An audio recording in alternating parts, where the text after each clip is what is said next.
Ṣẹ̀dá ògo ìlú Ìbàdàn làwà yìí, ilé Ìbàdàn ni wọ́n wà yìí o.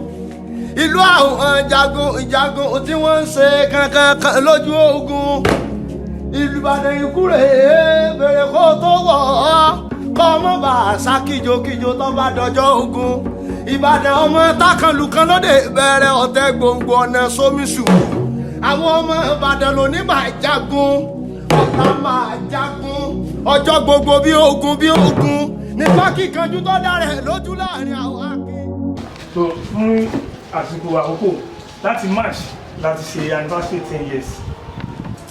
Central Council of Ibadan ni wọ́n ronú pé àwọn olè máa ṣe ètò Ìbàdàn lọ káwọn rántí pé àwọn kan ló ní ìlú Ìbàdàn bí tí ò bá sí àná kò lè sóni àwọn àwọn òfin kí làwọn fẹ́ ṣe káwọn kó gbolí ọlá kí àwọn kójọ máa fi wá kọ̀wé sí wa ní 2014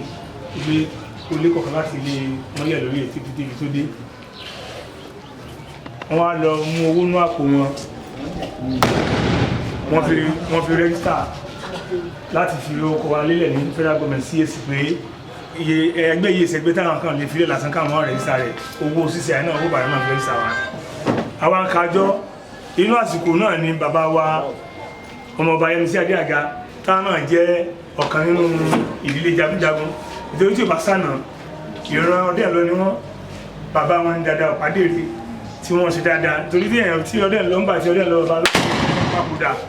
ọmọ ọdẹ lọ ń bà náà lọ́hùn táǹpé ọmọdé nígbà náà lọ́hùn tó bá kán fẹ́ manipulate ilé báwọn ṣe ń ṣe nísìnyí wọ́n manipulate ilé ọdẹ lọ wọ́n ti fi ilé ọdẹ lọ lẹ̀ wọ́n ti bọ́ sí ẹ̀gbẹ́ tiwọn tó wọ́n wá mọ̀ pé àwọn èsì àwọn àgbàlagbà sí tí wọ́n jẹ́ gbogbo ẹ̀pọ̀ láti kí bàbá wa ẹ̀dọ̀ Ọ̀pádèrè ọlọ́ba fún káwọn náà wọ́n fi hàn sí dáadáa ni ọmọ náà ni Yẹmisí Adéàga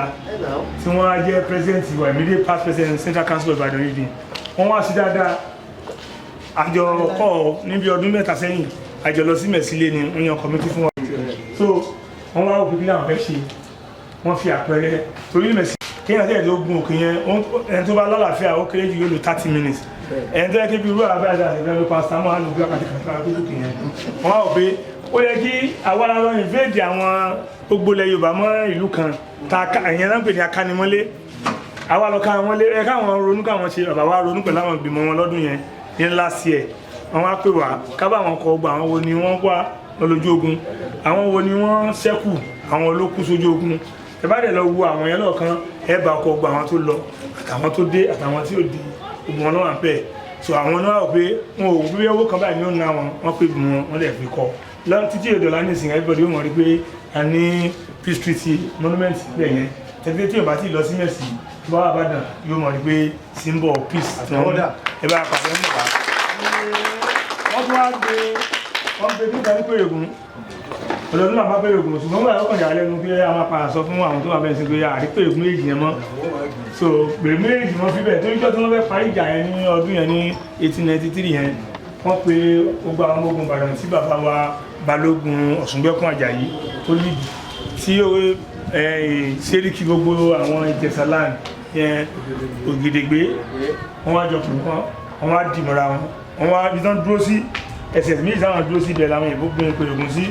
wọ́n gbé ti fi sí Ògèdèngbé sí wọ́n bá dé ìlú yẹn ní ìsìbẹ̀ làwọn láìpẹ́ wọ́n wá dìmọ̀ra wọn lókè bá ti dìmọ̀ra wọn ó fẹ́ báwọn bàbá yẹn wọ́n bá wọn lọ church wọ́n bá wọn lọ mosque kódà gan Ọlọ́run ti kọ àlùjẹ́ náà fún wọn Ọlọ́run bá rẹ̀ kí wọn lágbára lọ tí wọ́n ṣe dáadáa wọ́n wá dìmọ̀ra wọn ní àwọn afẹ́fẹ́ làwọn ajókòó pé a fẹ́ sọdún mẹ́wàá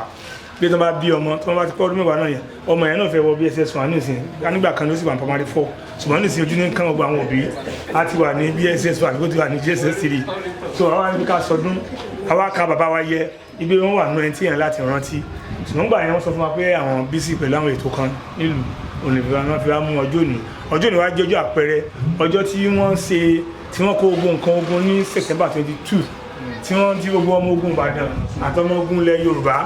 Ìbàdàn ló fèsì gbogbo ilẹ̀ Yorùbá ló fèsì Ìjẹ̀ṣà ló fèsì Èkìtì Ìjẹ̀bú Ẹ̀gbá gbogbo wọn náà kóra wọn jọ Ọ̀yọ́ gọ sí ẹ̀gbẹ́ kan tí yẹn sáà ń dáná sí pé bí àwọn òrùn Ìbàdàn so torí tọ́lọ́ wọn bá òní ní wọ́n ṣe gbogbo ẹ̀ òní ní 22 tí wọ́n bá débẹ̀ lálẹ́ nsìn gbogbo yẹn látún ṣe àpẹẹrẹ bẹ́ẹ̀ tí wọ́n dáná sun gbogbo ìbọn àti bàǹtẹ́ yẹn àdèmárí àwọn bàǹtẹ́ yẹn ọlọ́run ajé yóò àpẹẹrẹ lónìí fẹ́ bá ọlọ́run ìyẹn àwa ronú pé ẹ̀tọ́ ní ẹni tí ẹ̀ máa ń kàyẹ Ìbàdàn náà ò nípa lẹ́yìn ẹ̀ tí Ìbàdàn bá ti wà pẹ̀lú rẹ̀ tí Ìbàdàn bá ti wà peaceful Nàìjíríà ọkàn gbogbo àwọn tí ń ṣe ìjọba bí Tinubu ti wà bẹ́ẹ̀ sí bí ń pààyàn sí bí ń pè Ìbàdàn tí ìbínú tí Ìbàdàn bá ti dúró ti mọ̀kúrùn ti rógbò ló fi fọkàn balẹ̀ Ìbàdàn nípa lẹ́yìn gbogbo wa bàbá Àrẹ̀mọ Kábíyèsí akẹ́yìn náà ẹ̀yìn náà kájọ torí bàbá náà sí dáadáa bàbá sí dáadáa nítorí ìgbà tí bàbá àsìkò wọn Ìbàdàn dáa. The former treasurer of CCI, Moki Mada. Mo yàwó mi pàtàkì àti. Bẹ́ẹ̀ni o, ẹ bá ń pàtẹ́wọ́. Àti young warlord náà tó tẹ̀lé wa. A sì kí àwọn press officers wa. Bọ́ mo fẹ́ kí gbogbo yín dáadáa pàápàá Eléwì. Ṣé rí ibi tí inú mi kọ́kọ́ dùn sí ni wípé nǹkan tí a ti sọ ń bí àwọn òmọ̀pẹ́ ti ṣe. Mo ti sọ fún president wípé ó yẹ ká lè mú Eléwì yìí wọ studio ká fi ṣe ọmọ àgbèrè project. I've said it. Èmi ò tí àwọn ọmọ̀pẹ́ ti ṣe. Ìbàdàn ní orí ọ̀fẹ́ kan ajogún ká máa wo nǹkan ní àwòsíwájú very visionary people ìtorí ẹ̀ ló fi jẹ́ wípé ètò tó wà nílẹ̀ Ìbàdàn kò sí ìlú bòmíì kì í ṣe pé bóyá a fi ń bú àwọn èèyàn o ṣùgbọ́n a fi ń yà àwọn bàbá wa wípé wọ́n tò ètò tó dá sílẹ̀ fún wa ṣé wá rí eléyìí tẹ́ fi fún mi yìí lónìí ẹ jẹ́ kí n sòtọ́ fún yín bó ṣe jẹ́ wípé inú mi dùn sí tó mo rí gẹ́gẹ́ bí ìpèníjà míì pé ìpèníjà kan ti bẹ̀rẹ̀ báyìí o pé a tún gbọ́dọ̀ ṣiṣẹ́ síwájú sí o so ìpèníjà láti ṣiṣẹ́ síwájú sí i àwa dúpẹ́ lọ́wọ́ Ọlọ́run wípé ọwọ́ yín ló ti wá eléyìí tá a ṣe síbẹ̀ yẹn tọ́lọ́run ní ká ṣe ni and mo fẹ́ sọ fún yín wípé iṣẹ́ tí àwọn tí wọ́n ti ń ṣiṣẹ́ bọ̀ kémi tó débẹ̀ ẹ̀ náà la wò wípé ó yẹ kó ní àpẹẹrẹ sí ẹ̀ la ronú lórí ẹ̀ rí i pé gbogbo àwọn eléyìí tá a ti ṣe sára ògiri yìí ó ti sọ ìtàn wa débì kan eléyìí ní ìparí ìtàn kò sẹ́ni tó máa bàtà ìdẹ́ fi ka gbogbo nǹkan tó wà ń bẹ̀ yẹn ẹ̀ ti mọ̀ tàn Ìbàdàn ẹ̀ ti mọ̀ bí Ìbàdàn ṣe rí tẹ́ bá ti wá wo àwọn ọ̀rọ̀ ògiri tẹ́ wá lọ kan tó wà ń bẹ̀ wọn ẹ̀ ti parí ìdí torí ẹ̀ la fi wò wípé ṣíṣe àgbà yẹn ó gbọ́dọ̀ jẹ́ ilé ìtàn fún Ìbàdàn lóòótọ́ o àwọn ọmọ ń pè kankan ní oríire pé aṣọ oríire pé wọ́n bí wa sí ilé ọlá aṣọ oríire pé wọ́n bí wa sí ilé jagunjagun Ọlọ́run ló sì ṣe bẹ́ẹ̀ ibi tí ẹ̀ bá sì wá náà ni yóò yàn gan rẹ̀ torí náà mo bá yín dúpẹ́ wípé wá láti ìdílé jagunjagun bí wọ́n tiẹ̀ mọ̀ ní ìsìn àwọn tí ó mọ̀ sí ń bọ̀.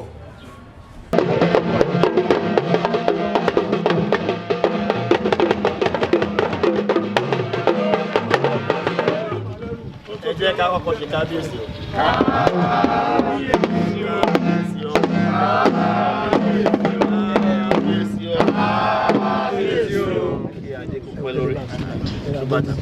Àṣẹ. Àṣẹ.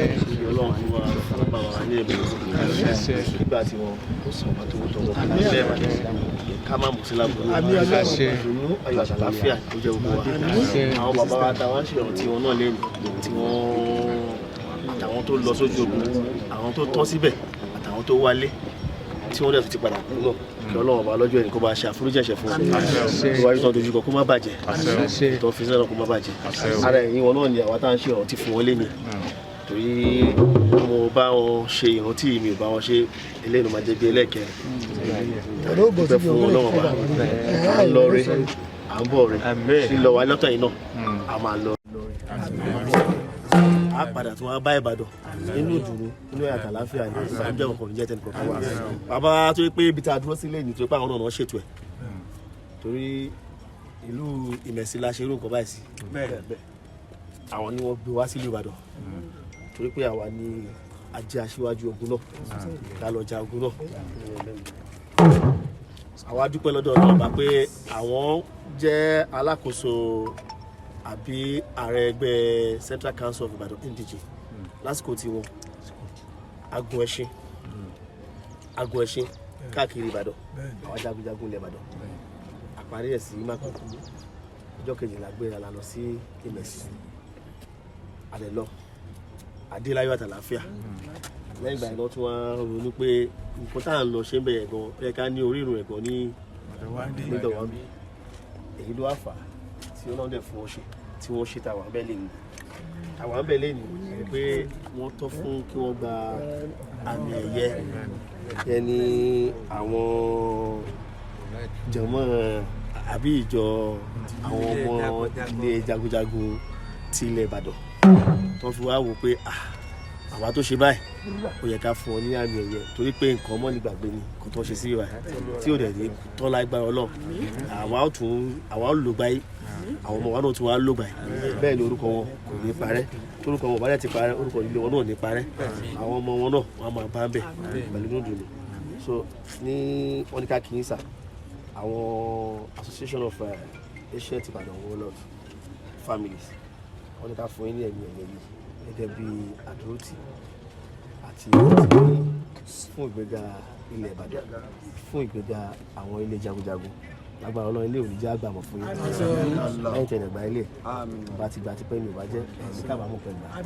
lágbára Ọlọ́run lórúkọ gbogbo jagunjagun ilé Ìbàdàn wọ́n ní ká fún yín pẹ̀lú àṣẹ tí bàbá wa Olúbàdàn ti ilẹ̀ Ìbàdàn kábíyèsí.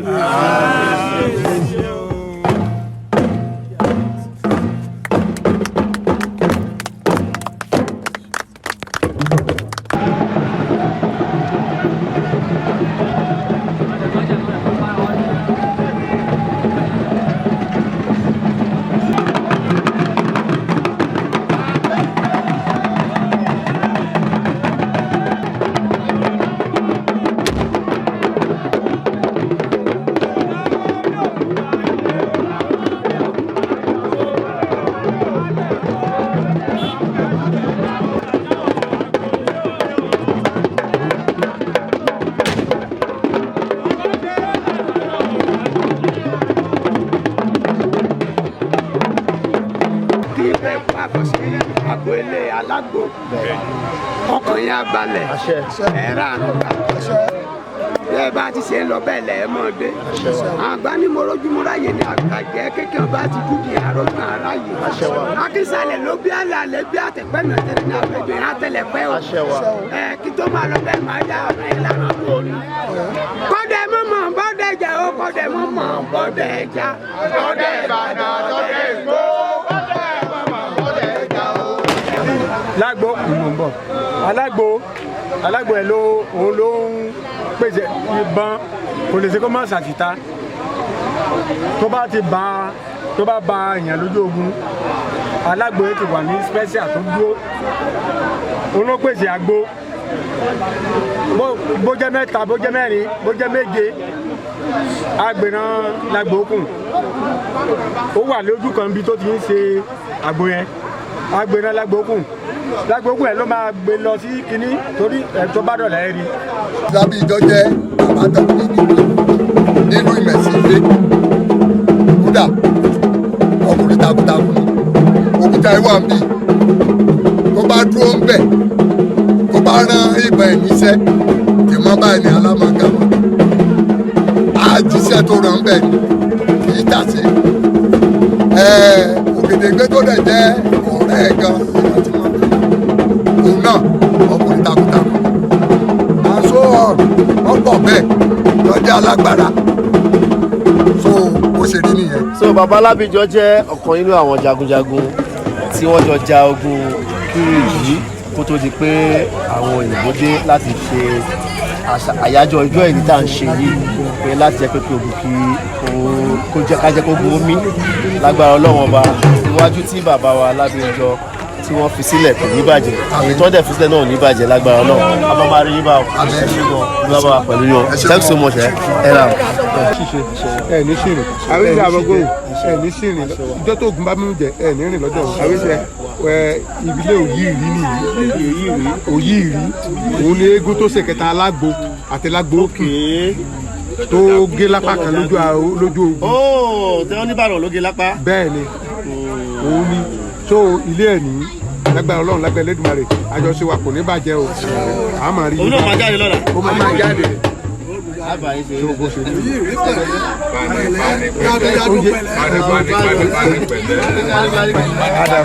ẹ ṣe wọ́n máa torí pọ́n lọ sí pọ̀ ṣùgbọ́n àwọn àjọṣe ní pọ̀ náà. kò sí wàhálà Balógun Ọ̀ṣẹ́jì ilé Balógun Ọ̀ṣẹ́jì la wà yìí táwọn náà jẹ́ ọ̀kan gbòógì nínú jagunjagun ilé wọn ní orí àpáta yìí ó àpáta yìí ó ṣe ti rí ẹni tí ò bá mọ̀ ilé Balógun Ọ̀ṣẹ́jì la wà yìí wọ́n jẹ́ ọ̀kan pàtàkì nínú àwọn tó jagun Kírìjí agbára Ọlọ́run ọba bàbá wa ibi tó bá wà ilẹ̀ ìlú máa jẹ́ ilẹ̀ ìlú máa jẹ́ ibi tó wọlé sí ni kì í ṣe pé ó máa ń dúró lórí àpáta nígbà yẹn ìgbà tó wọlé tọ́lá àpáta wa wù ó bì pé bàbá gbọ́dọ̀ dúró ti bàbá ni ẹ̀ bàbá la dúró ti àbọ̀ ọ̀sẹ́jì ilẹ̀ Olúbàdàn kí ẹ o bàbá.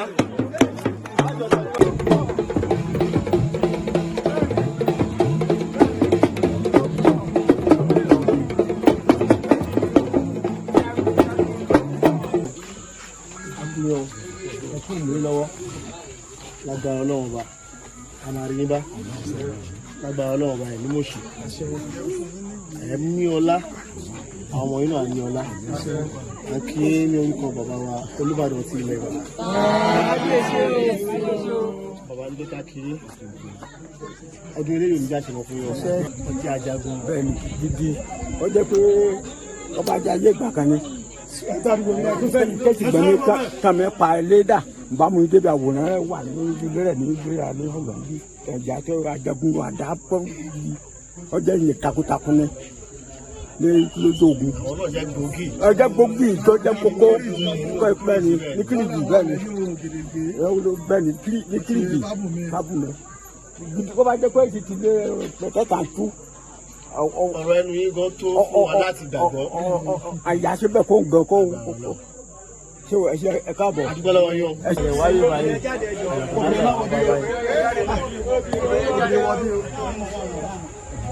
aṣọdúnmọ́dún aṣọdúnmọ́dún aṣọdúnmọ́dún làwọn àwọn aṣọdúnmọ́dún agbára ọlọ́ba ṣe ń wá tàǹbà yín náà sínú wa ń dùn ní wà mọ́mọ́ àdùgbà lẹ́nu ẹ̀yin náà ilé òní dàrú mọ́ yín lọ́wọ́ ilé bàbá wa tá a wà yìí ilé ọdúnmọ́rún ogún ọdúnmọ́rún àwọn náà rèé omi ìpè ẹ̀jọ́ fi sí ọ̀rọ̀ làwọn ẹ̀yin náà ní bàjẹ́ ìwádìí tó dojúkọ náà ní bàjẹ́ lágbára lọ ẹ̀yin náà fẹ́ jẹ́ ojú wọn fẹ́ wà láyé ń sè àmọ́ màá yín lò wọ́n kí ní lórúkọ bàbá wa Olúbàdàn ti lẹ̀.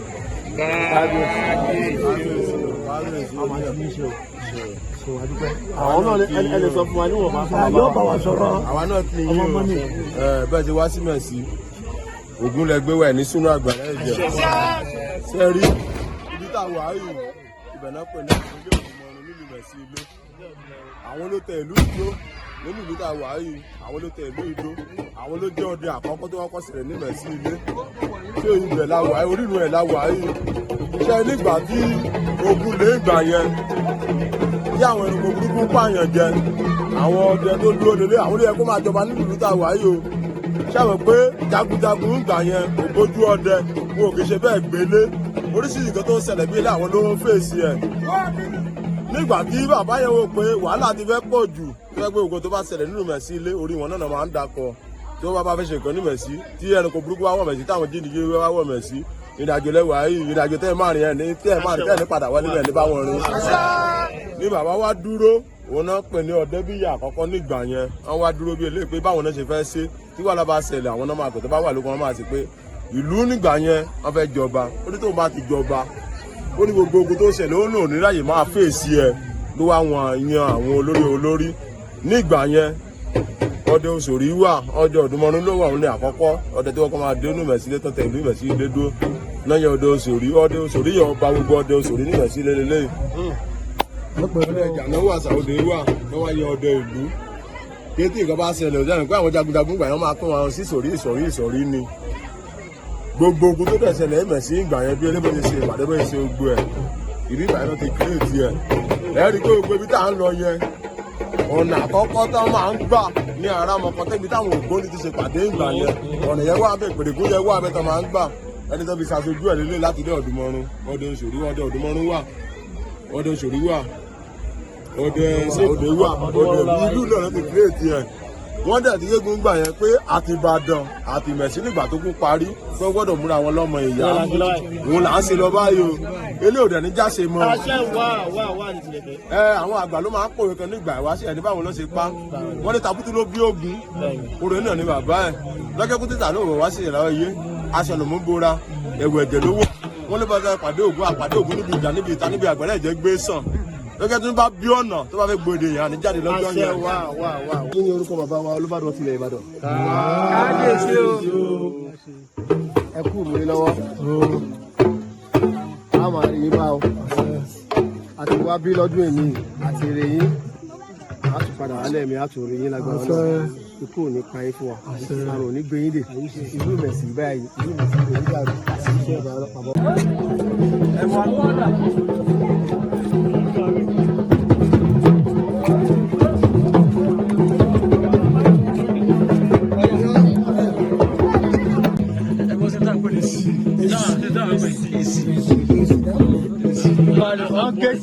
ọgẹ́sì ṣẹ́gbọ́ ó ti rí nìyí.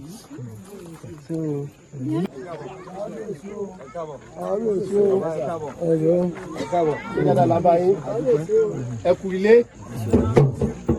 Olúbàdàn ní kíkà kí yan wọn ní ká kí yín wọn ní pé ilé ìwé dàrú mọ́ yín lórí ọ̀nà ìwé dàrú mọ́ yín lórí ọdọọdún táwọn wá bí táwọn bá yín ṣọdún àjọ ṣọdún pọ̀ ni o gẹ́gẹ́ bí Ìwáṣẹ̀ Ìmẹ̀sí Ìbàdàn ti parapọ̀ ìfẹ́ tó wà láàrin wọn náà bá yín dàrú ìlú Ìmẹ̀sí rẹ̀ ní dàrú àti ìlú Ìmẹ̀sí rẹ̀ dàrú nígbà tó lọ ní dàrú àwọn ọmọ wa àwọn ọmọ Yorùbá náà àwọn ọmọ Yorùbá àwọn àdúgbò ní ọyọ ní ìròyìn lọ́dún yìí àti ìpínlẹ̀ mi ọ̀la ṣẹ̀tọ̀ lọ́rùn wa Ìbàdàn ní dàrú Ìmẹ̀sí ò ní dàrú ọ̀la aláfáwọlá ọ̀la àbúrátà ìlà ìlà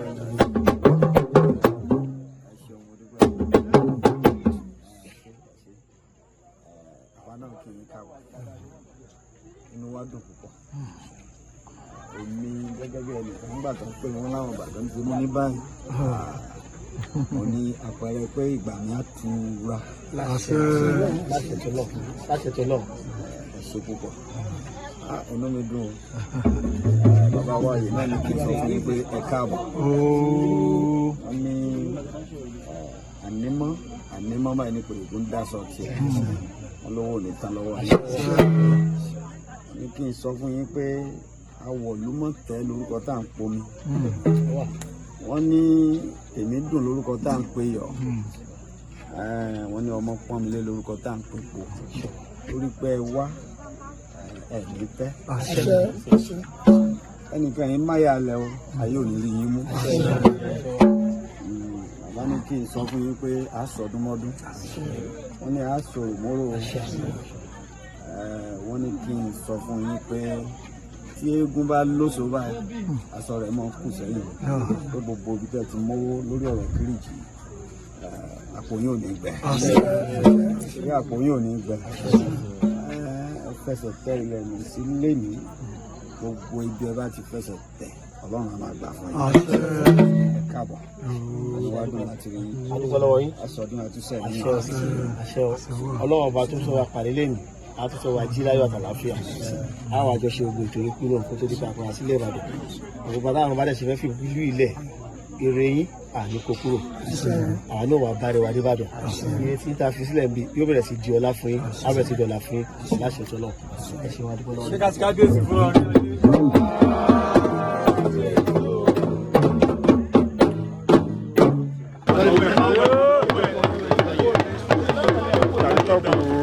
Ìgbàláyé o ayé mọ̀ nígbà o. Ìgbàláyé o ayé mọ̀ nígbà o. Ayé mọ̀ nígbà o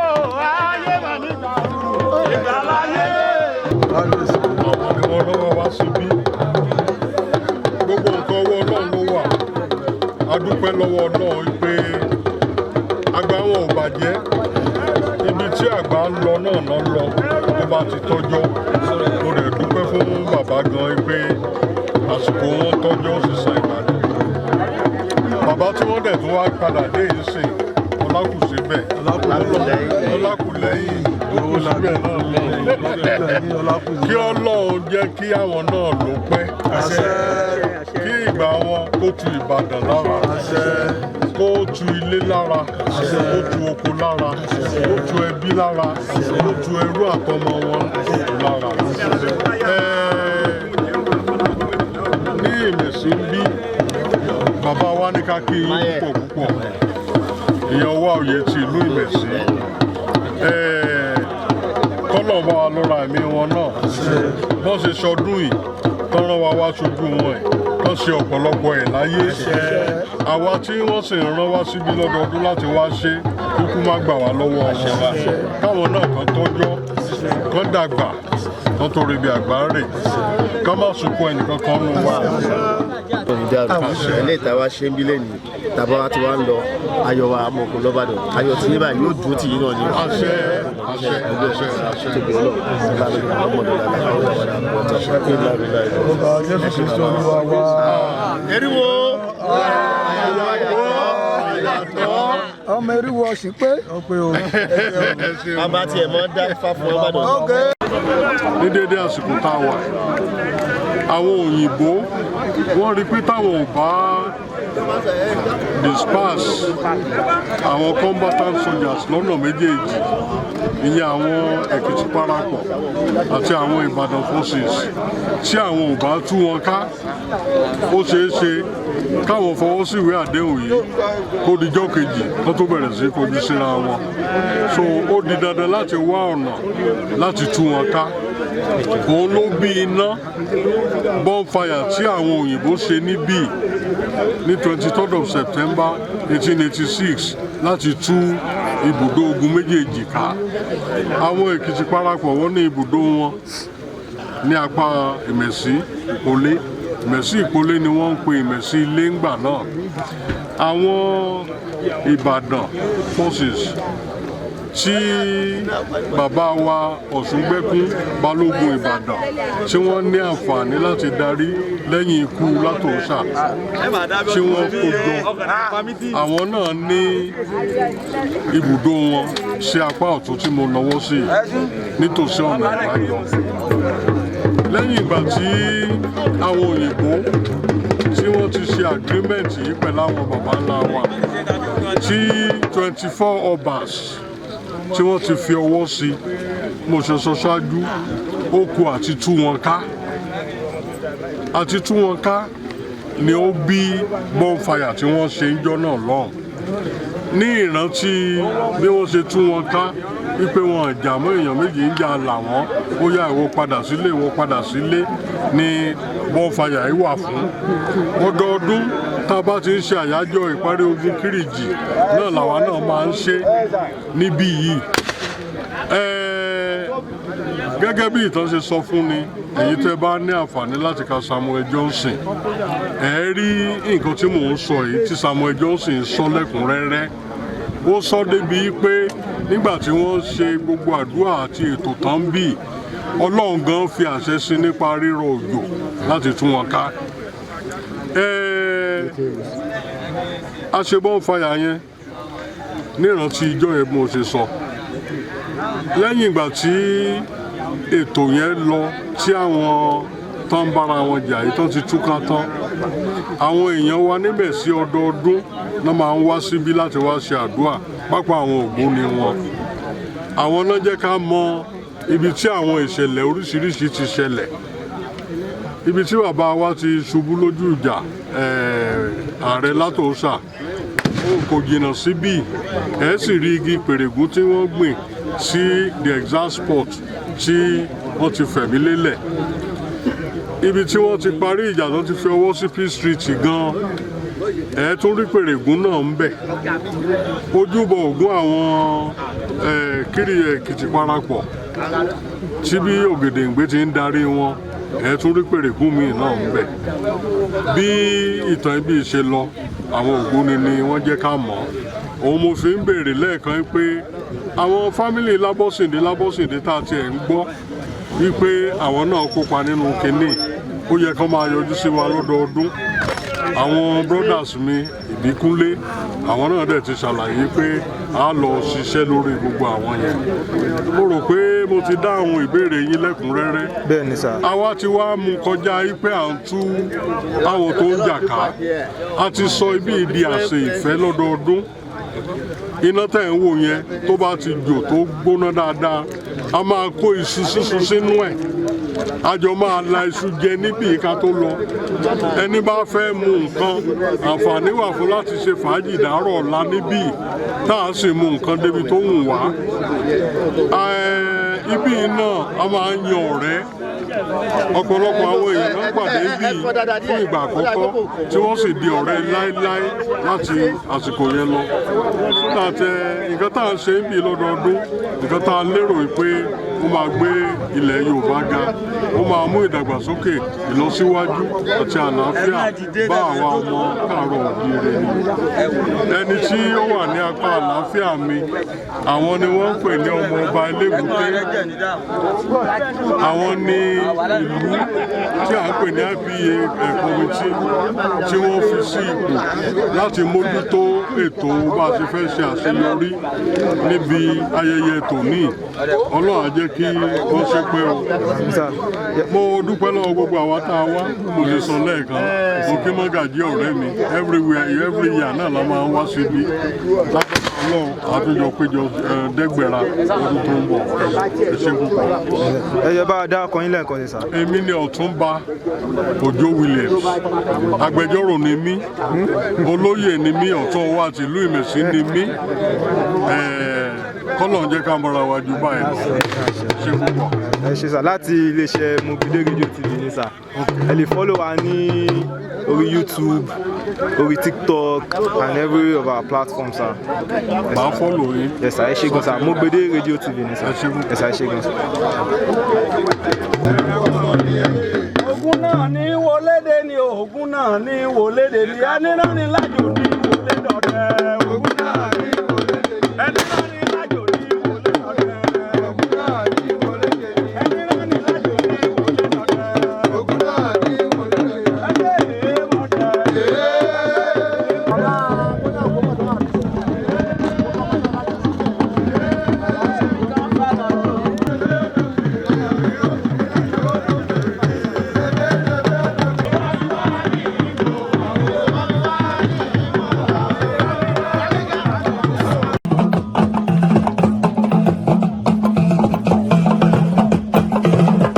láti iléeṣẹ́ Mobide Radio TV Mobide Radio TV akalẹ̀ sílùú Ìbàdàn náà ni so mo fẹ́ béèrè few questions lọ́wọ́ yín torí mo rí pé a jọ wá láti Ìbàdàn wá sí ìlú Ìmẹ̀sí Ilé. mo dúpẹ́ lọ́wọ́ ẹ oníbèrè orúkọ mi ni Mọ́gàjí Moshood Bọ́lágadé Akéré Mọ́gàjí Akéré ti ilẹ̀ Ìbàdàn ní tìlú Tókò. mo jẹ́ ọ̀kan nínú ọmọ Balógun Béyòkù Akéré tí ó jẹ́ ọ̀kan nínú àwọn jagunjagun ilẹ̀ Ìbàdàn léyìí tó jẹ́ pé Balógun Béyòkù Akéré yìí ó ní Balógun kẹrin nílẹ̀ Yorùbá yàtọ̀ sí pé ó jẹ́ Balógun ilẹ̀ Ìbàdàn ó ní Balógun kẹrin nílẹ̀ Yorùbá ó ní Balógun Béyòkù Akéré jẹ́. ìlú tí a wà yìí ni à ń pè ní Ìmẹ̀sí Ilé. ìlú yìí ni ó jẹ́ ibi tí wọ́n fi ṣe ibùdó ogun nígbà ogun tí a ń pè ní ogun Kírìjì eléyìí tá a wá ṣe nílẹ̀ ń bíbà yìí lé ní ó ṣẹlẹ̀ wípé ọjọ́ kọkànlélógún ọjọ́ kejìlélógún àti ọjọ́ kẹtàlélógún oṣù kẹsàn-án ọdún 1886 òun ni àwọn òyìnbó wọ́n wá sí àárín àwọn jagunjagun tí wọ́n ń jagun lọ́wọ́ nílùú yìí láti fi parí aáwọ̀ náà láti fi omi àlàáfíà sí eléyìí tá a wá ṣe lánàá yẹn tí a ń pè ní fireball ibi tí wọ́n ti ní ẹ̀dá nǹkan ogun yín jọ ká wá sun níná ká lè mọ̀ pé kò sógun mọ́ kò sún ọ̀tẹ̀ mọ́ ìyẹn ni àwọn náà ń ṣe ìrántí ẹ̀ lánàá yẹn tí a gbé tí wọ́n gbé iná kalẹ̀ tí wọ́n dá igi jọ tí wọ́n dáná. ẹ má bínú sá kí ló wá fà tó fi jẹ́ pé òru ni. torí pé òru ni àkókò ọjọ́ náà ní ọdún náà ní dédé aago 12 òru ni nígbà tílẹ̀ wá mọ́ lówùúrọ̀ báyìí òní wọn wá sì wà tọwọ́ bọ̀wé ìyẹn ni ọjọ́ ìní àyájọ́ ọjọ́ ti tèní ṣùgbọ́n òru 22-23 òní ìṣẹ̀lẹ̀ yẹn ṣẹlẹ̀ tí wọ́n dá ṣé o mọ̀ pé àwọn Yorùbá bọ̀ wọ́n ní òru là á ṣìkà ẹni tó bá ṣe ní ojúmọ́ wọn kò ní fi ara rí lọ àwọn oògùn oríṣiríṣi oògùn ló wà táwọn èèyàn dájọ́ síbẹ̀ èmi ìwà tẹ́lẹ̀ mi ò gbọdọ̀ fojú kàn èmi ìwà tó pé tí ẹni tó ń ṣe nǹkan oṣù tó bá fojú rí báyà àbí tó bá kò ní ṣe nǹkan oṣù mọ́ òun ló fi jẹ́ pé òru nígbà àwọn jagunjagun nìkan ni wọ́n ní àǹfààní láti fojú rí nǹkan tó dájọ́ nígbà náà bí yẹn ṣe rí nìyẹn ààrẹ Látòṣà tẹ béèrè lẹ́ẹ̀kan torí à ń sọ̀rọ̀ nípa ibú ààrẹ Látòṣà níbi tí ogun ti ká ààrẹ Látòṣà mọ́ tí ó ti títọ́ ti dé ojú odò náà òun níbi tí à ń sọ pé a fẹ́ lọ ààrẹ Látòṣà jẹ́ jagunjagun láti ilẹ̀ Ìbàdàn ó sì jẹ́ ààrẹ ilẹ̀ Ìbàdàn nígbà náà òun ló sì ṣe olùtọ̀nà àbí ẹni tí ó ṣáájú ogun àwọn jagunjagun Ìbàdàn ní ìgbà náà wá síbí léè tí ó ṣe pé àwọn ogun Ìbàdàn náà tó pọ̀ ni wọ́n tẹ̀lé wá síbí báyìí àwọn ọmọ ogun Ìbàdàn tó dẹ̀ jọ ṣubú pẹ̀lú ẹ̀ náà pọ̀ inú ẹ̀ láti rí èyí tó jẹ́ bí bàbá fún èmi a tún rí ibi tí àwọn ẹbí kan tí wọ́n tún mú ìbọn tí bàbá wọn tó fi jagun tó ń mú jáde tó fi hàn wá pẹ̀lú aṣọ ogun tó ń lò ara àwọn pábẹ́ ni now àti ọdún náà sísìn torí pé tí a bá fojú wo ìlú Ìmẹ̀sí tí kì ò bá sí ọ̀rọ̀ ogun yìí ó yẹ kí ìlú náà kó ti gbòòrò jù báyìí lọ ṣùgbọ́n gbogbo ibi tó gún bá ti jà tí ẹ̀jẹ̀ ti lọ tẹ́jẹ̀ ti sùn tó kù ti sùn àwọn spirit àwọn ẹni yẹn yóò sì wà níbẹ̀ ó ní àṣírí wípé ìlú náà ó sì tún rí báyìí ṣùgbọ́n àwọn abẹ́ lọ́wọ́n bá kí Ọlọ́run bá kó jẹ́ kí ìlú yìí náà kó gbèrú ibi báyìí ní pápá fún ogun náà nígbà náà tí wọ́n ti pàdé tí wọ́n dẹ̀ fi jagun ìlú Ìbàdàn kan náà ti jagun àwọn jagunjagun wá láti ìlú Ìbàdàn wá síbí ni bẹ́ẹ̀ ni àwọn jagun wá láti ìlú Èkìtì parapọ̀ bẹ́ẹ̀ ni wọ́n wá láti Ìjẹ̀bú ni ogun náà fi. ní tó túmọ̀ sí pé kò ṣe pé Ìbàdàn àti ìlú yìí nìkan ni wọ́n ní. rárá o kì í ṣe Ìbàdàn àti ìlú yìí nìkan ni o Yorùbá parapọ̀ ni wọ́n sì gbọ́ tọ̀tọ̀ sọ pé àwọn kan láti Ìgbàjọ náà wọ́n wà nínú ìlú náà lánàá láti wá bá wọn ṣe ètò yìí torí pé ogun yẹn náà ó wá Ìgbàjọ torí Ìgbàjọ kò jìnnà síbí Ìgbàjọ Ìmẹ̀sí Ìbàdàn Èkìtì parapọ̀ Ìjẹ̀bú tí bí àwọn ogun yẹn ṣe lọ́ngbà yẹn ni èyí yìí ló jẹ́ àmì ìṣọ̀kan láàrin wa ìyẹn ló fi jẹ́ pé a ò gbọ́dọ̀ gbàgbé torí pé nǹkan tó yìnbó náà fẹ́ ni ìṣọ̀kan gbà náà nǹkan tó sì pa wá pọ̀ jù ní ogun tó parí tó pa àwa Yorùbá pọ̀ pẹ̀lú ra wa tá a fi mọ̀ pé ìkànnì wa èyí la fi rí i pé a gbọ́dọ̀ máa ṣe ìrántí ọjọ́ ìní àti àná àti ìjẹta sí ọjọ́ pàtàkì nílẹ̀ Yorùbá bí a ṣe ń ṣe gbogbo nǹkan tá à ń ṣe lánàá wọ́n ń bẹ nílùú London tí wọ́n ń ṣe lánàá yẹn náà àwọn Yorùbá parapọ̀ bẹ́ẹ̀ ni wọ́n ń ṣe ní Àkúrẹ́ ní àná nǹkan tí ó yẹ kí àwa Yorùbá ká parapọ̀ láti jọ máa ṣe ni ní ọdún tó lọ àwa tá a jẹ́ Ìbàdàn náà Ìbàdàn la dúró sí láti ṣe ṣùgbọ́n nítorí a ṣe ń wò pé ibi tí a wà yìí gangan ni ibùdó ogun náà ibi láti lè rí gbogbo àwọn nǹkan ibi tó ń lò ló fi jẹ́ pé àwọn láti dé bíbá.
Nigerian national anthem, stanza 1 only. Nigeria, we our own native land. Don't try in brotherhood we stand. Nigeria all are proud to serve our sovereign motherland. Oyo Ibadan anthem. Ibadan anthem.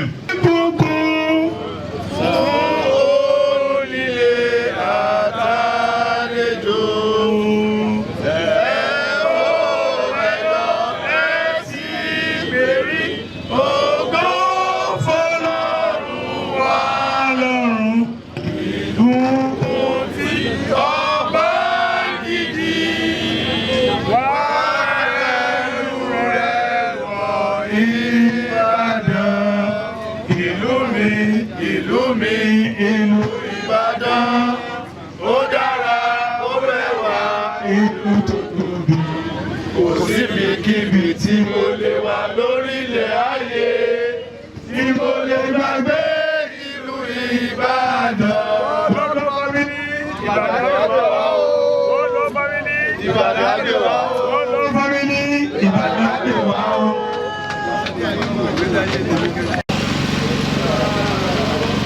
Kirigi Peace Treaty of September 23rd, 1886 was and is a significant event in the Yoruba history, and its significance extends beyond the immediate peace it brought. Celebrating Kirigi Peace Treaty acknowledges the resilience and wisdom of Yoruba leaders in resolving conflicts and promoting peace. Celebrating Kirigi Peace Treaty acknowledges the resilience and wisdom of Yoruba leaders in solving conflicts and promoting peace, unity, and progress. It also serves as a reminder of the importance of diplomacy, cooperation, and collective action in achieving our common goal. Kiriji War, a product of Ekiti Parakor's campaign of liberation, is an important effort in the history of Yoruba land. It was a collective resistance effort of the Ijeshas, Ila, Ekiti, Ifes, to put an end to the imperialistic tendencies of the Oyos, that is Ibadan in particular. The struggle, however, escalated beyond the original desired objective, and it engulfed the entire Yoruba land. But today, we are celebrating peace after the Great War, which lasted for 16 years.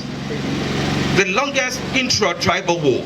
ever in the history of the world. The signed peace treaty of 1886 was the celebration amongst the Yoruba nations because it brought about unity and cooperation. It ended the devastating war, and the peace treaty signed coincided with the onset of the British colonialism in Yoruba land, which had a far-reaching impact on the region's politics, economy, and the society. The treaty helped preserve Yoruba culture, traditions, customs, which might have been lost or eroded due to that prolonged conflict. Peace treaty signing is a symbol of peace, reconciliation, modernization, and progress. The name Kiriji was derived from the revibration sounds of Labinjo's gun deployed by the Confederate Army at Imesi Ikole, now Imesi Ile. Whereas Ekiti Parakor or Kiriji battle was about the struggle for power for self-determination between our traditional ownership system called monarchy and the military dictatorship.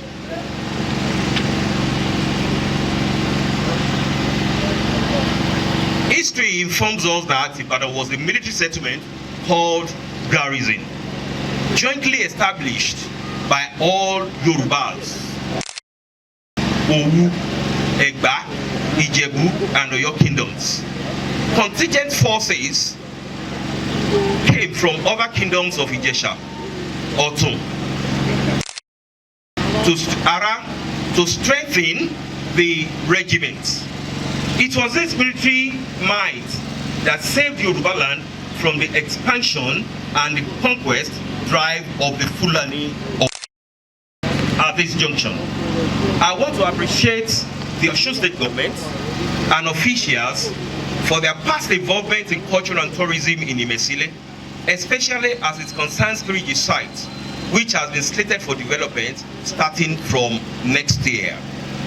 We must bring to the notice of our people in positions of authority in relation to culture and tourism that we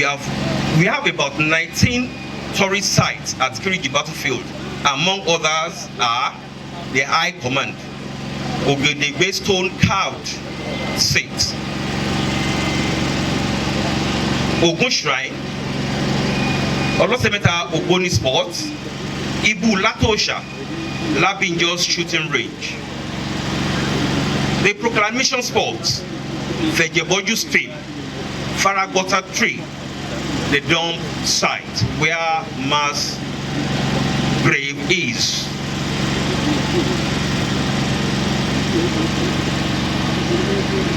The Cape Bunker, suspended link, mass grave of the warriors, Adekaya Oja Sports, Balogun Osheji Rock, the blacksmith sport, traditional priest sports, the priest city signing site, the defense wall, etc. All of these sites are calling for development, and it will definitely bring about robust revenue generation for the state. corporate organizations, individual and clubs that are also interested to be part of this noble cause. The National Commission for Museum and Monuments has also been a great partner in progress. A few years ago, the Commission erected a pavilion at the Peace Treaty signing site, Imesile, and since being part of the yearly celebration, just last year, the Director General, NCMM, that is National Commission for Museum and Monuments, promised to establish Kirigi Palace Museum for us. The work is in progress. I'm sure that before the next edition, the museum would have become functional. Kirigi, Yoruba 1886 Peace Treaty site belong to the Yoruba nation. Imesile is just lucky to be the custodian of our common history and heritage because it was the theater of war. I want to use this medium to send emissary to other Yoruba states to wake up to their responsibilities so that the labor of our heroes past wouldn't be in vain. Once again, I welcome all and sundry to this epoch-making occasion of Kirigi Yoruba Unity Day, the 38th year anniversary. I wish you a safe journey back to your various destination. See you next year. Thanks and God bless. Ẹ bá ní pàtẹ́wọ́ fún alága tó bójútó ibùdó àṣà àti ohun ìgbafẹ́ ní ìlú Ìmẹ̀sílé. Bó tilẹ̀ jẹ́ pé fìtìfìtì ni wọ́n fi sọ. Ogun Kiriji tí a ń sọ yìí gan, wọ́n ló bẹ̀rẹ̀ láti Èkìtì tí a mọ̀ sí Èkìtì Parapọ̀. Nígbà tó yá ó di Èkìtì Ìjẹ̀ṣà Parapọ̀. Ó wá di Èkìtì Ìjẹ̀ṣà Parapọ̀ tí a wá kọjú ìjà síra wa àti Ọ̀yọ́. Wọ́n ní ohun tó sì fa náà ojú pé oníkálukú ń wò pé kò sẹ́ni tó fẹ́ kán fi ọwọ́ rẹ̀ òun sílẹ̀ pé òun ò jẹ́ nǹkan kan. Kò sẹ́ni tó fẹ́ kán kó òun lẹ́rú. Kò sẹ́ni tó fẹ́ kán máa sọ pé báwo ni tòun ti jẹ́ ní ìlú ẹ̀. Gbogbo yẹn ni ó ń ṣẹlẹ̀ ní tó fa nǹkan tó fa ogun Kiriji tá à ń sọ yìí. Ṣùgbọ́n nígbà tí a bẹ̀rẹ̀ ogun yìí ó kọjá nǹkan tí a béèrè fún, ó fún wa kọjá nǹkan tá a béèrè fún. Pé kákan lọ́gbọ́n bá wọn wí, kábọ́ ọmọ ara ká bára wa wí, oníkálukú padà sílẹ̀ la pé ṣùgbọ́n kọjá òye wa torí pé ó láti fún odidi ọdún mẹ́rìndínlógún. Bákan náà ni wọ́n tún sọ nípa àwọn ibùdó tí ó yẹ kí àwọn èèyàn wa kí wọ́n bójútó pápá àwọn ìjọba wa ní Kiriji site. Wọ́n ní ó tó bí mọ́kàndínlógún tó yẹ ká bójútó. Láti ń dádúró tẹ́lẹ̀ ní pé àwọn èèyàn wa láti ìlú Iléṣà pé wọ́n dé. Mo ń gba ẹnu bàbá wa ọwọ́ oyè ti ìlú Ìmẹ̀sílé. Mo ń gba ẹnu wọn sọ̀rọ̀ báyìí látara bàbá wa ọba láti ìlú Ìmẹ̀sílé wípé ẹ jẹ́ ká dìde ìṣẹ́jú kan fún bàbá wa ọba Dr. Gabriel Adékúnlé Arọ́mọláràn di ọwọ́ àbùkọ́ of Ìjẹ̀ṣà land tí wọ́n wàjà láìpẹ́.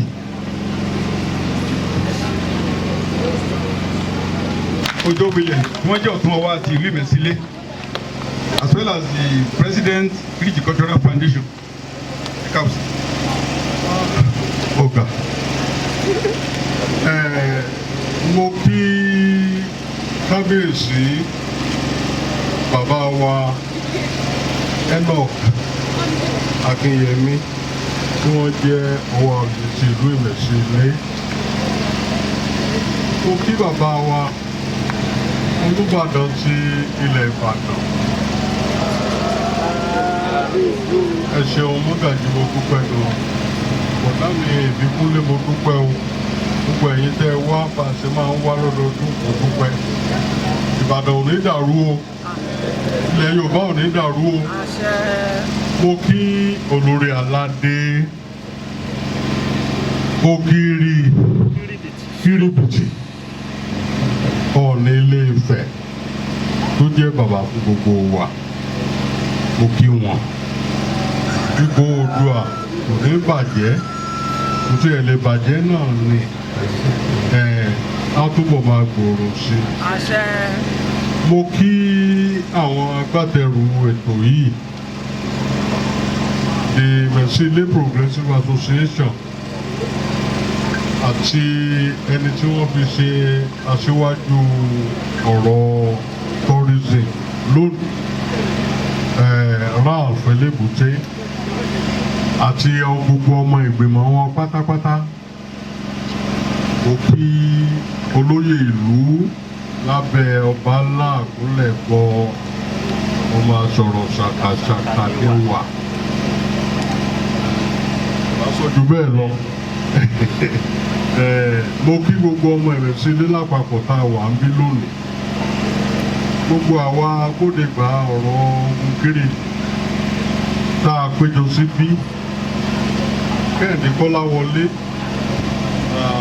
Dékẹ́ bàbá Àràbà, gbogbo yín ni mo kí. Mo kí anchorman wa táwọn náà jẹ́ agbátẹrù ètò Kiriji yẹ Honorable Bísí Ọláníyàn. Mo kí MC wa Délé láti Ẹ̀sà Òkè. Ṣé bá ní kí n máa ṣe àwọn èèyàn kí àsìkò á lọ? Ẹ foríjì mi. Àwọn Kiriji cultural troupe àwọn náà wà bí báyìí lọ́pọ̀lọpọ̀ ọ̀rọ̀. Mo kí yín náà ni. Mo dúpẹ́ lọ́wọ́ Ọlọ́run fún ibi tá a bára wa lónìí lórí ọ̀rọ̀ Kiriji. Ìdí ọpẹ́ ọ̀hún náà ni pé 120 years or thereabout ni ọ̀rọ̀ Kiriji ti wà. Ẹ má bínú o, àwọn ìṣẹ̀ṣe nílẹ̀ Yorùbá wọ́n rán èèyàn méjì pàtàkì wá síbí o tí ò yẹ kí n má kí wọn specially. Ìkan nínú wọn lọ́ọ̀yà bíi tèmi ni, yàtọ̀ sí kó jẹ́ lọ́ọ̀yà bíi tèmi, olórí ọba nílẹ̀ Yorùbá ni. Ó fi tọ̀wọ̀tọ̀wọ̀ kí olórí fún lọ́wọ́ àbí báyìí lọ́ọ̀yà Ọ̀ṣunfúnkẹ́. Àwọn ni lọ́ọ̀yà àwọn ìṣẹ̀ṣe ní gbogbo ilẹ̀ káàárọ̀ òjíire pátápátá. Ó wà ń bí o, ó sì jókòó igbí. Ó yà láti kí àwọn Ògèdèngbé màmá wa Ìyábọ̀ Ògèdèngbé tí wọ́n kó wọn sọ bí wọ́n wà ń bí o. Wọ́n ní kí n yín dáadáa. Ó ti ẹ̀yà mi lẹ́nu torí pé àwọn Ògèdèngbé kì í ṣe pé wọ́n kó iyán Kiriji kéré. Gbogbo ìgbà tí a bá ń ṣe iná máa ń wá. Ṣùgbọ́n mo pe àbúrò mi Ìyábọ̀. Àsìkò náà máa ń tó jẹ́ pé èèyàn á fi àwọn nǹkan kan lẹ̀ fáwọn ọmọ lẹ́yìn. Ipe kan jẹ́ ọ̀kan lọ mójútó. Inú mi dùn mo ṣe rí yín pé àwọn tá a fi sẹ́yìn lé lọ́wọ́ wọ́n jíṣẹ́ fún yín. Mo dúpẹ́ gan-an. Ẹnì kejì tí wọ́n tẹ̀lé àwọn oníṣẹ̀ṣe wá babaláwo ni wọ́n, ìyá nífá ni wọ́n. Tá a bá wo nǹkan tó ń ṣẹlẹ̀ nílẹ̀ Yorùbá for the past 2 months, ẹ rí i pé ọ̀rọ̀ ìṣẹ̀ṣe ó sọ Yorùbá jí púpọ̀ púpọ̀. And àwọn nǹkan tí a ń fojú fò dá tẹ́lẹ̀tẹ́lẹ̀ kò ṣeé fojú fò dá mọ́ o. Ẹ̀yin onígbàgbọ́ Kìrìsìtẹ́nì, ẹ ṣọ́ ṣòkòtò yín lọ̀rọ̀ yìí gbà o. Ẹ̀yin onígbàlẹ̀, ẹ ṣọ́ ṣòkòtò yín lọ̀rọ̀ yìí náà gbà. Màmá tí mò ń dárúkọ yìí babaláwo ni wọ́n. Tá bá pe èèyàn ní babaláwo, kì í ṣèyàn yẹpẹrẹ o. Tí wọ́n fi lè gbé wọn kalẹ̀ láti wá síbi ibùdó ogun Kiriji lónìí, ó fi hàn pé wọ́n ń ṣèyàn yẹpẹrẹ. Yèyé wa Yèyé Nífá láti fún Òròlú, mo kí yín o, ẹ ṣé gan-an. Bá a ṣe ń ṣe lọ́dọọdún náà rí, a nílò àtìlẹ́yìn àwọn oníṣẹ̀ṣe. Ìgbà míì wà tó jẹ́ pé ààrẹ Gani Adams ló máa ń ṣe chairman nírú òní lágbára Ọlọ́run peace á return sínú OPC wa á tún lè jọba ṣe bá a ṣe ń ṣe kí wá padà sórí ọ̀rọ̀ wa ẹ jọ̀ọ́ ẹ jẹ́ ká dìde ká kí gómìnà wa ní Ọ̀ṣun ká kí wọn káàbọ̀ sínú agbo yìí o aṣojú wọn ló ń wọlé yìí o ọkùnrin takuntakun ní o àwọn ni wọ́n pè ní commissioner for culture and tourism àbúrò mi ni wọ́n Abíọ́dún Afá Òjó bíi tèmi ṣùgbọ́n ọ̀rọ̀ tó wà nílẹ̀ ìṣòro àbúrò sẹ́gbọ́n o wọ́n wá ṣojú gómìnà ni o gbogbo iyì tó yẹ kí bàbá wa gómìnà ní gbogbo ẹ̀ ní à ń kólé wọn lọ́wọ́ báyìí. ẹ máa jókòó ẹ̀yin lẹ́ máa jókòó sẹ́gbẹ̀ẹ́ kábíyèsí aṣojú kábíyèsí jókòó yẹn lẹ́kan ẹ̀ ń wò mí ni ọlọ́run ní dáyé gbé dáàbò bàtà yìí Délé Àjàyí ẹ bá mi mọ́gàá mi lọ bóyá ń bàbá fi máa parí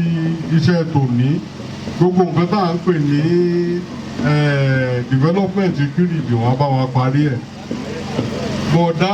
Adéṣókùn àwọn náà ń bọ̀ yẹn àwọn náà ti pẹ́ nínú kínní inú mi dùn gan o fún ti òní yìí tíṣẹ́ ò bá wá pẹ́ ni ká má pẹ́ṣẹ́ ọ̀rọ̀ Kiriji àwọn èèyàn wa ti sọ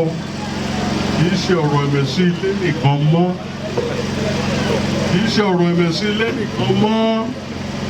ìdí ẹ̀ náà ni pé láti bẹ̀rẹ̀ kì í ṣe ọ̀rọ̀ ẹ̀mẹ̀sí ilé nìkan àìṣe Kiriji nìbàdàn mọ̀ torí pé 16 years ojú ìbọn síra wọn láàyè ìbọn síra wa ọ̀pọ̀lọpọ̀ lágbára wa sọ níbi bonfire lánàá níbi tí wọ́n ti tú ibùdó ogun ká tí ò nílò yìí pé ká tó máa sọ níbí torí àsìkò.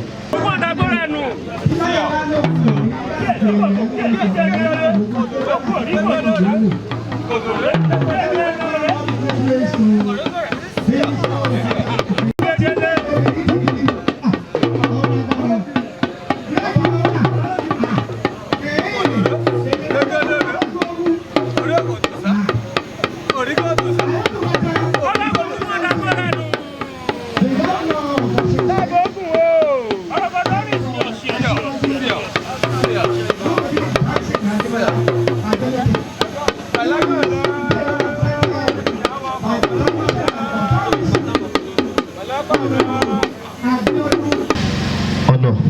kò ní dàrú mọ́ ẹ lójú mo kí àwọn Ògèdèngbé láti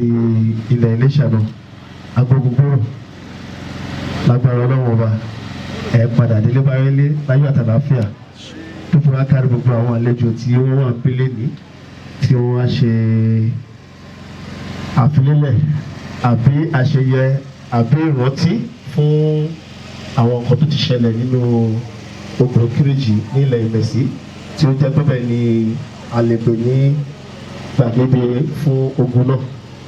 lágbára Ọlọ́run ọba ìbò alamari ilé wa láyọ̀ àtàláfíà Olúbàdàn ilẹ̀ Ìbàdàn wọ́n ti gbé káàkiri o wọ́n ti gbé káàkiri pé lágbára Ọlọ́run ọba ilé àtọ̀nà wa á máa dà ní o àwọn á ní ká fi amánákì pé ká fi lélẹ̀ bí lẹ́yìn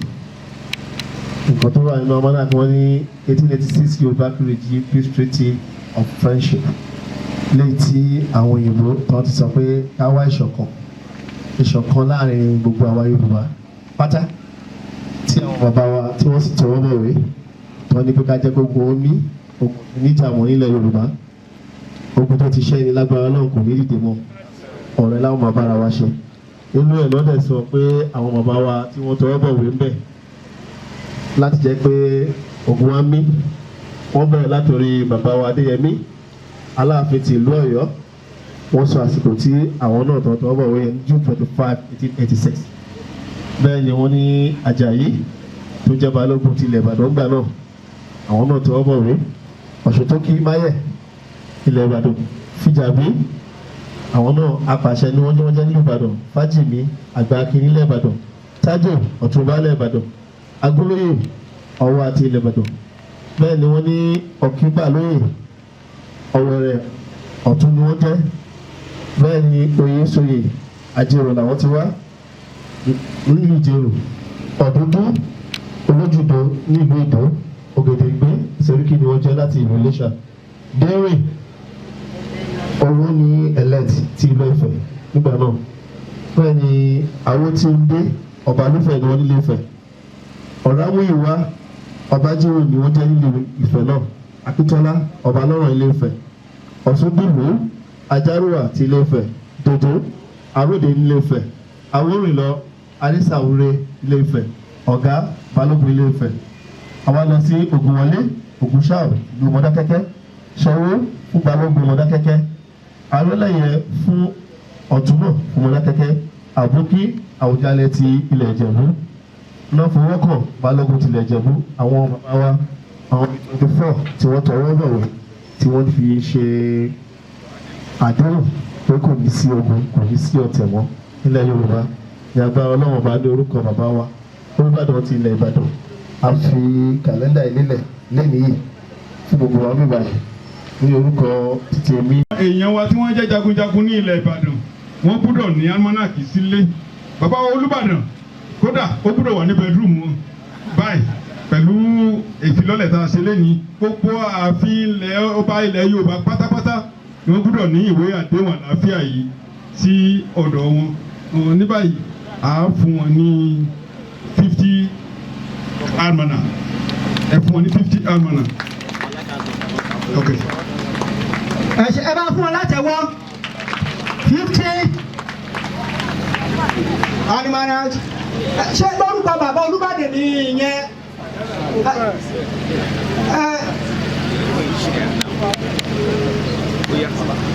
lọ́gàdì ẹ mẹ́rin lọ́sà. èdè ni bàbá Ìjẹ̀ṣà àwọn náà ló bẹ́ẹ̀ wà lára wọn kíríjì tán jagun yẹn and Almanac tá à ń sọ yìí báyìí yẹ kí n sọ̀rọ̀ lórí on behalf of my brother Arólé Olútáyọ̀ Ògèdèngbé. Thank you. A kàn ń yájú ní ibi tówó tí ń bọ̀ tí ń bọ̀ ń bọ̀ ń bẹ̀ ọ̀jọ̀ba lówó. Now His Excellency the Governor of Osun State will. Baba lọ́sibú kọ́mọlápẹ́ tí ń bọ̀ ẹ̀jọ̀ Your Excellency please wait a bit. Of the guards before you see the Baba Agba. Those are things, they are empirical facts that they are there. They are not assumptions. So if you have those assumptions about Sunday Nottingham, then lọ sí Mexico, kò sí nǹkan tó wọ́n ní ju nǹkan tá a ní náà lọ. The most important is the two things so important. Ẹ̀yin èèyàn wa tẹ̀ ẹ́ dẹ́bẹ̀ sí ẹ kó àlejò sí ni ẹ fa wọn mọ́ra ẹ má yẹ kẹ́rù bá wọn. Kìnní kan amaze mi nílùú yìí máa sọ nígbà tí mo wá wo tẹ́ ẹ ṣẹ́gun yín ní February àbí April mi mọ̀ ẹ má bínú o mi mọ̀ pé olùkọ́ báyìí nínú yìí o no mo wà amazed because that is what you define yourself dára yín mọ̀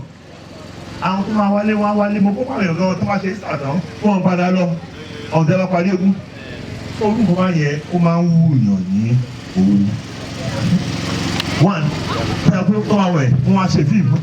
they are just ripping us off those kind of things are not easy to come by but if it is fenced taken care of there is I think there is a staircase there ta ló ní staircase ẹ̀fà yẹn gọ́ọ̀mẹ̀ntì wo ló ṣe gọ́ọ̀mẹ̀ntì wo ló ṣe after yẹn kí ló ti ṣe síbẹ̀ ní abáwọ̀ ọlọ́run àádùn wa ṣe nǹkan síbẹ̀ máa tó ń kó báyìí ẹ̀yin ẹ̀mọ̀sẹ̀ ilé ẹ̀bọ̀n mọ̀ yín sọ̀rọ̀ ẹ jẹ́ ó bọ́ síbi tó ẹ̀. à ń bẹ̀ wọ́n. à ń bẹ̀ wọ́n. ṣe é rí àwọn ìlú ó ṣe tán tó bá ṣe dẹ́yìn pé yàtọ̀ wà ń bẹ̀ ọlọ́run jẹ́ kó rìn kú lọ́wọ́ Ojo Williams bàbá mọ́lẹ̀ ọlọ́run jẹ́ kó rìn kú lọ́wọ́ so ẹ̀yin bàbá wa ìyá wa àdìbà lásìkò tó ní pé mo sọ wípé àwọn òun ṣe àlejò bí a ríra wa as ọmọ ìlú yìí náà ni a lè fẹ́ tún ìlú yìí ṣe ẹ̀yin náà ẹ wájú ṣe eléyìí ò tó for tourist attract ẹ wò ó ṣe rí by his grace we will do something ní agbára ọlọ́run gómìnà wa ẹ jẹ́ kí n fún ní example ní nǹkan bí ọ̀sẹ̀ mẹ́rin márùn-ún sẹ́yìn wọ́n sọ̀rọ̀ kan pa ẹ̀rìn ìjẹ̀ṣà bẹ́ẹ̀ ni abẹ́ẹ̀kọ́ ẹ̀kọ́ abẹ́ẹ̀kọ́ kí ni gómìnà ṣe ó lọ síbẹ̀ èmi lọ bí sẹ́yìn gbogbo ayé mo kọ́ kejì gbà sí mi ò bí nítorí kọ́ lọ́wọ́ àgùn ó gùn lókè when he got up he said look this is a very beautiful attractive but àwọn aráàlú náà láti kí ni o láti fa àyàn mọ́ra èèyàn aráàlú wa ẹ bá fa àyàn mọ́ra o mo sọ wípé ní agbára ọlọ́run gómìnà wa ìjọba wa a ṣì dáadáa pẹ̀lú ìrẹsì ọ̀rọ̀ wa kọjá pan lunch almanad ọ̀rọ̀ wa kọjá pan lunch almanad àwa fẹ́ tú sáìtì yẹn ṣe mo nà ń pè lábàá ọlọ́run bá tún ṣe eléyìí tá à ń ṣe náà ọwọ́jà wa yóò dọ̀wọ́ yín ọ̀rì dandan ọdẹ lásìkò àbí òde bẹ́ẹ̀ náà yóò dọ̀wọ́ yín àwa ò ń ṣe kúpẹ́kúpẹ́ láì action la máa ń ṣe mo lè mọ̀ pé mo lè pé iná ìṣàfaraboro ẹ̀yin náà aláàmẹ̀sí náà ẹ̀ ń fi abaramore jẹ ẹ mọ iye nǹkan tá à ń ṣe fún yín kábíyèsí à á ṣe dáadáa pẹ̀lú yín ní àgbà à á ṣe kí ni o dáadáa pẹ̀lú yín tá a bá ṣe dáadáa tán ẹ̀yin náà ó ṣe dáadáa pẹ̀lú inú mi ó dùn inú yín ó dùn ojú rẹ̀ yín ti gbogbo wa mo kí wa kú èní o mi ì ní sọ nǹkan tá à ń fún wa ṣùgbọ́n àwọn tó mọ̀ wọ́n mọ̀ fún nǹkan tá à ń fún wa bẹ́ẹ̀ ni abẹ́ẹ̀kọ́ bàbá òjò rẹ̀ ṣé ká sọ àsọ ẹ jọ eléyìí tí mo sọ pé wọ́n lọ London wà lọ Ìbàdàn yẹn ẹ jẹ́ ká ṣiṣẹ́ lórí ẹ̀ then you mention one thing I want it done soonest ẹni. orí ànárítọ̀ àágùn step yẹn o.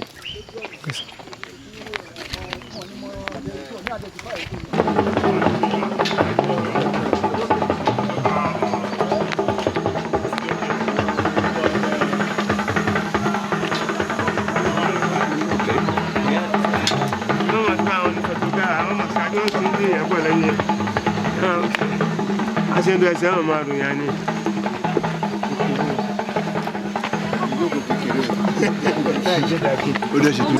Òyìnbó abada. Jàjọ.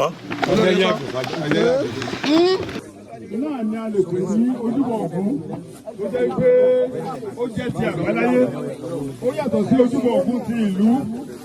ojúbọ Ògún àwọn jagunjagun nígbà ogun ni ẹgbẹ́ wo Fèrègún tí a ń wò ní iwájú wa yìí tá a bá sọ iye ọdún tó ti lò láyé á yà wá lẹ́nu nígbà tí ogun Kírìjì ti bẹ̀rẹ̀ náà ló ti wà ń bì ọjọ́ tí wọ́n bẹ̀rẹ̀ ogun Kírìjì ni wọ́n gbin Fèrègún yìí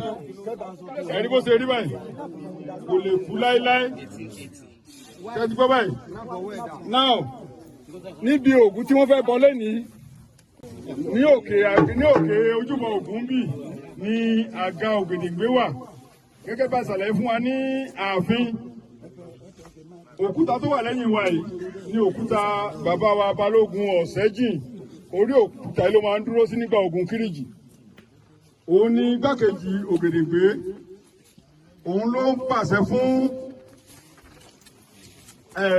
àwọn ọmọ ogun tó wà ní ìsàlẹ̀ òun ló máa sọ fún wọn iṣẹ́ tí Ògèdèngbé rán ní nígbà tó bá ti bọ Ògún tán wọ́n á lọ fún Ògèdèngbé ní obì lókè lọ́hùn wọ́n á sọ nǹkan tí obì sọ wọ́n á sọ fún Ògèdèngbé tó bá yẹ kán lọ sójú ogun wọ́n á lọ tí ò bá yẹ kán lọ wọ́n ní lọ bákan náà bó ṣe ń bọ Ògún yìí ló jẹ́ pé àwọn aláìgbọràn nínú àwọn jagunjagun tó bá ti ṣẹ̀ tí Ògèdèngbé bá ti ní kí wọ́n bẹ́ orí ẹ̀ fókun ibi ni wọ́n bẹ́ orí ẹ̀ sí òun ló jẹ́ pé ibi tá a kọ èyí sí tí a bá ókun ẹ̀ tẹ́ bá rí tó bá yá àwọn irú àwọn tó ń bẹ orí wọn fún oògùn ibi tó sì wọ́n sí ó wà lẹ́yìn wa ń bì wọ́n fi àwọn àpáàdì náà fi ṣe àmì síbẹ̀ tí a bá kílẹ̀ ibẹ̀ ẹ̀ rí àwa ti rí ó wà ń bẹ̀ tẹ̀sí gbọ́ báyìí. bákan náà mo sọ fún wa pé àwọn agbára tí bàbá wa Balógun Ọ̀sẹ́jì tó fún àwọn jagunjagun nígbà tí ogun Kírìjì parí oníkálukú wa kọ agbára yẹn sí abẹ́ àpáta tẹ́ ń wò lẹ́yìn àwọn agbára yẹn dàbí akọ òkúta ó wà láàfin tá a bá padà dáàfin àáfin wa ó wà ń bẹ̀ ẹ̀yin ọdẹ ó yá kíákíá àti àbúrò. Àkókò fẹ́ o ẹsẹ̀ ègúté kò sé ilé máa kun akáyé ọ̀sẹ̀ ọmọlẹ̀ olómi ilé fẹ̀jẹ̀ sẹ̀mísẹ̀mí wí ẹ̀jẹ̀ ìbọ̀lẹ̀ aláìpọ̀nù gbogbo orírun ilẹ̀ Yorùbá àtọwọ́ aṣíwájú rẹ̀ lónìí o fún ogun Kírìjì adè fógun adè fọ́tẹ̀ kákàyé ìjọba àgbà bẹ́ẹ̀ o tẹ̀mọ́ sógun mọ́ tẹ̀mọ́ sọ̀tẹ̀ gbogbo ìlú ogun kan ló gbà ẹ̀ àmọ́dé rógun mọ́ gbogbo stéètì ó kan ló gbà ẹ̀ gbogbo ìpínlẹ̀ àmọ́dé rógun mọ́ o ayọ̀ ní ká dẹ̀ máa rí ọ̀rẹ́ pọ̀ ní ká dẹ̀ máa rí o àmọ́dé rógun. ẹ jẹ́ káwọn èèyàn rí ẹ jẹ́ káwọn èèyàn rí sẹ́gbọ́ ẹ jẹ́ káwọn tó wà mẹ́ẹ̀kan lè rí ètò ìṣẹ́lẹ̀. Owó a máa ṣẹlẹ̀ kí ló dára máa nìkan jọ a máa ṣẹlẹ̀ lórúkọ jẹ́ máa ṣẹlẹ̀ o. Ohun burúkú mọ̀jẹ̀ ìṣẹ̀lẹ̀ o. Ohun burúkú mọ̀jẹ̀ ìṣẹ̀lẹ̀ o. Gbogbo ìpínlẹ̀ ìdílé kan pátá.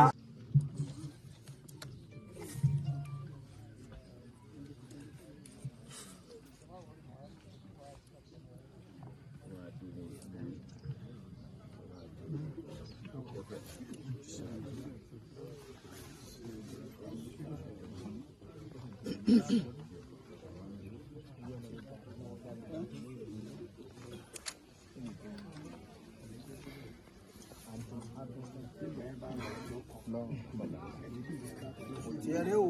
ẹ̀rọ tẹ̀yẹ fún ọ o, olóògbé ògbò, má sì yá o.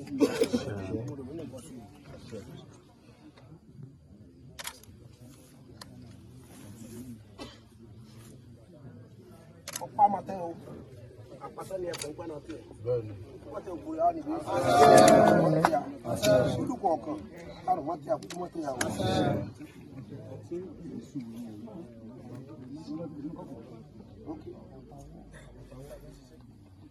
Ọtí náà rèé o, àmọ́ tilẹ̀gbẹ́, àmọ́ bùkù lọ́gbà, gbogbo òbú wà níbí, àmọ́ tẹlẹgbẹ́, àmọ́ bùkù. Wọ́n pa mọ́ wọ́ o, àpá wọlé ẹ̀kọ́ pẹ́nàtì, kúkú mọ́ wọ́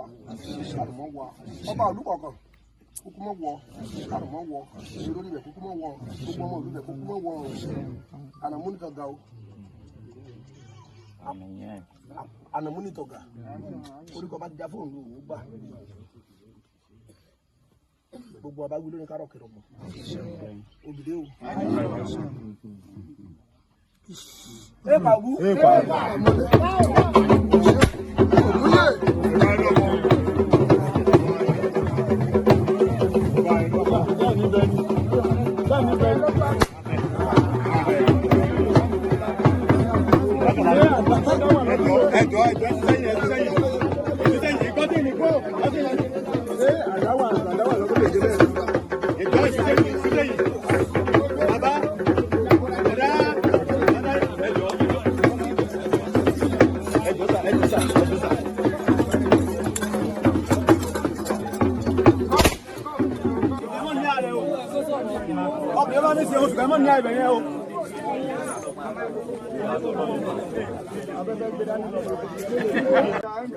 Aga ògèdè gbére o.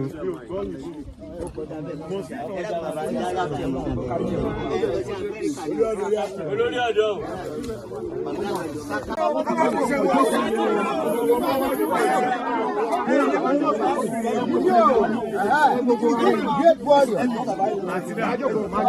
Wọ́n ti ayá tẹ̀mí ọ̀bọ̀ mi jọ. Ojú mi jọ lórí ẹ̀jọ̀ lọ́dọ̀ bàbá mi. Bí mo kámẹ́rà rẹ̀ ya. So he has a very vantage point láti rí gbogbo tán. ibi tó wọn ó jókòó sí tí ó ti máa rí gbogbo báwọn Ìbàdàn ṣe ń plan kò dẹ̀ fóònù. stẹ́ẹ̀pù lọ jẹ́ kó yí ìfara láti gòkè dé. jẹ́ pé kò sí step ń gbà. nígbà níbo lẹ́yìn níbo. ọ̀fẹ́ gbé ìpáyọ̀ ni bóòlù ó ṣe wá bẹ́ẹ̀ ni tó jókòó síbi tó ń rí ọ níbi ọ̀wọ̀ kò sí òdojú ẹ̀ bàbá gbèsè. ìgbà àwọn strategy náà lè fi ń jagun sí ẹ máa yẹ lè nà. stay in a very vantage position you can observe gbogbo ohun tán ìgbàjọ gbogbo ẹ̀ lòún rí ibi tó tó gbogbo àjókòó sí. wọ́n wá láwọn lieutenant. Okay, cameraman, let's go.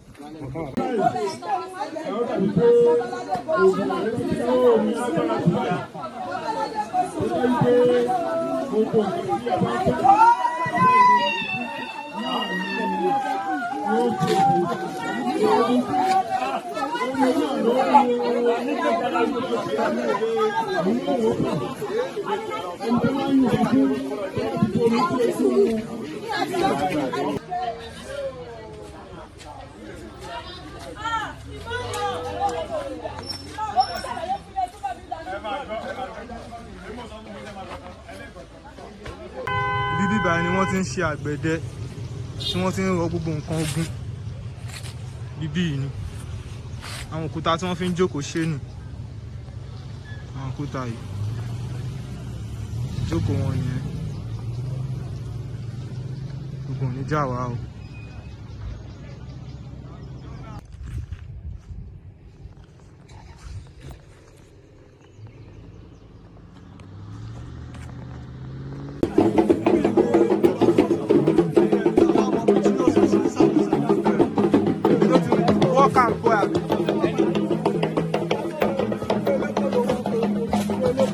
Igbó elébòlò.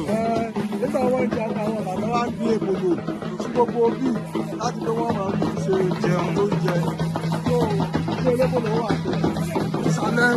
ilé ọjà àgbẹ̀dẹ́bẹ̀ kọlu kápítọ̀ kòrègùn yẹn.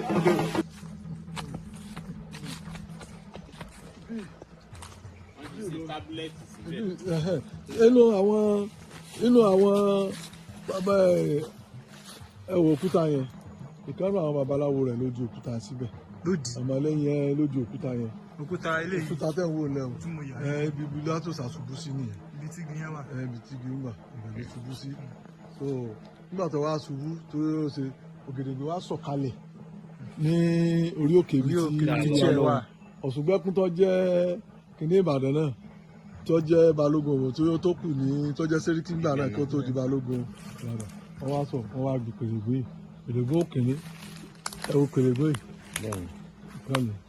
ìkànnì ṣé àwọn igi tínrín-tínrín. igbe Kèrègbè náà Kèrègbè ńlá ni Kèrègbè kékeré ni Kèrègbè tí kí Ògèdèngbé gbé ni èyí tí Ọ̀ṣùngbẹ́kún gbé nu ẹ̀wọ̀ lọ́wọ́ àti ló tóbi ló sọmọ́ra wọn wọ́n wá dókè lè sọmọ́ra wọn ẹ̀rí kan wá fọwọ́sọ ó ti fọwọ́sowọ́pọ̀ papọ̀ ní ìṣọ̀kan ní gbogbo rẹ̀ kò sí wàhálà kankan mọ́ àwọn ẹbí àwọn ògbó ni wọ́n ń sọ ibẹ̀